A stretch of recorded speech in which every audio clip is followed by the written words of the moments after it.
Good day, I'm Theodore Henry, and this is your JIS News for Friday, November 17, 2023.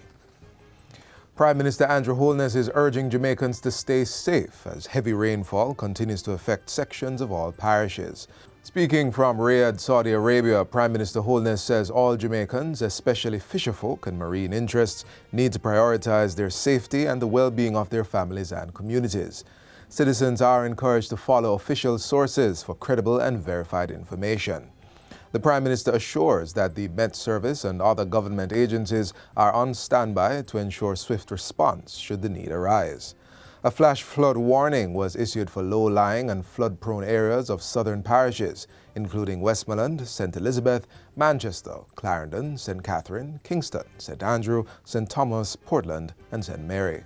According to the Met Service, potential tropical cyclone number 22 is expected to move across Jamaica later today with maximum sustained winds of near 55 kilometers per hour.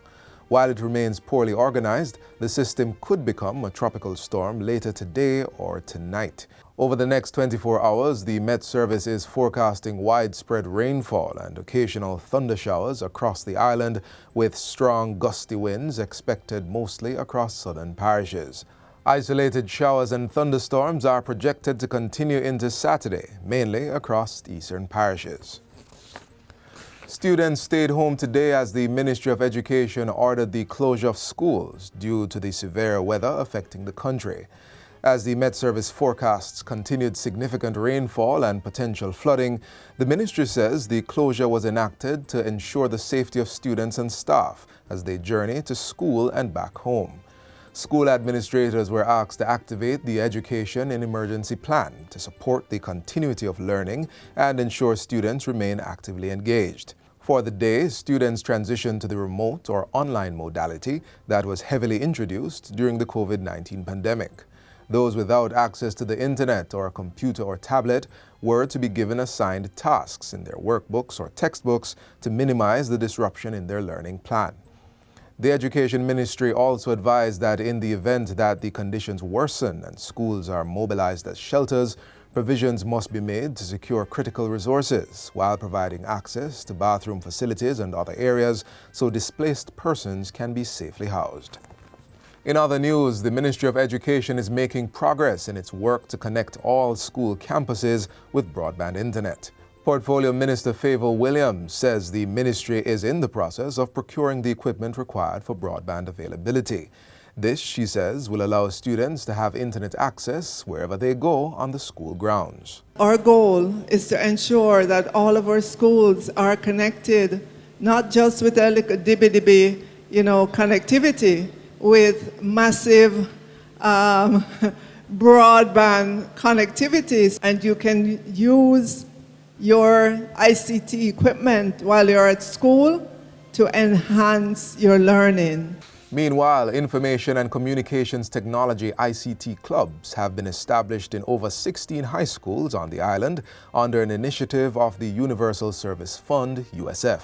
Education Minister Favor Williams has praised the USF for the initiative, which she says presents another option for children to develop their character, improve their academic performance, and contribute to the shortage of technology talent in Jamaica and the Caribbean. The ICT Clubs in Schools program will provide an outlet for students to serve their community by developing the ICT skills through coding, machine learning, and others. Members of the club are also expected to develop soft skills such as critical thinking, adaptability, communication, leadership, teamwork, and a strong work ethic. Minister Williams was speaking at the recent ICT club launch and pinning ceremony held at the University of the West Indies UWI Mona Assembly Hall.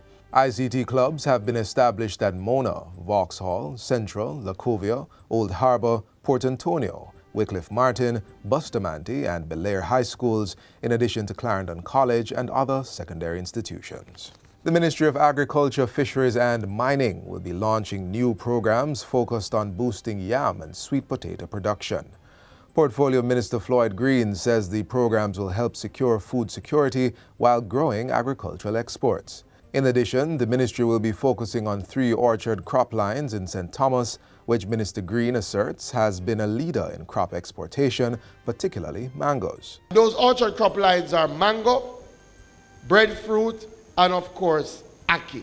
So we'll be looking to plant out at least 3,000 acres of those crops over the next 2 years. He was speaking at the New Face of Food Stakeholder Engagement Conference in St. Thomas recently.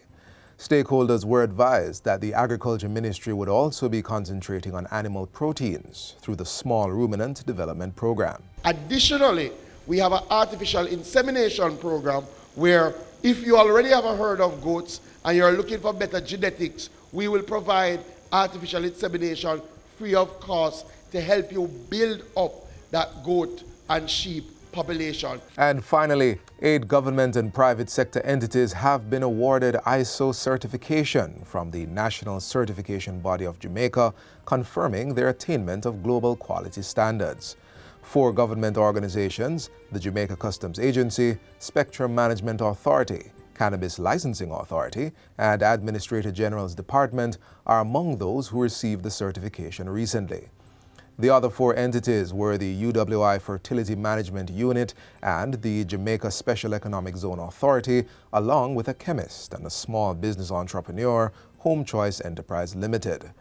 As he congratulates the newly certified entities, Minister of Industry, Investment and Commerce, Senator Aubin Hill, asserts that quality is a true enabler of competitiveness, as it ensures that products and services offered commercially meet high standards. Jamaica's push to increase exports requires that organizations in the public sector and within the private sector improve and restructure how business is done.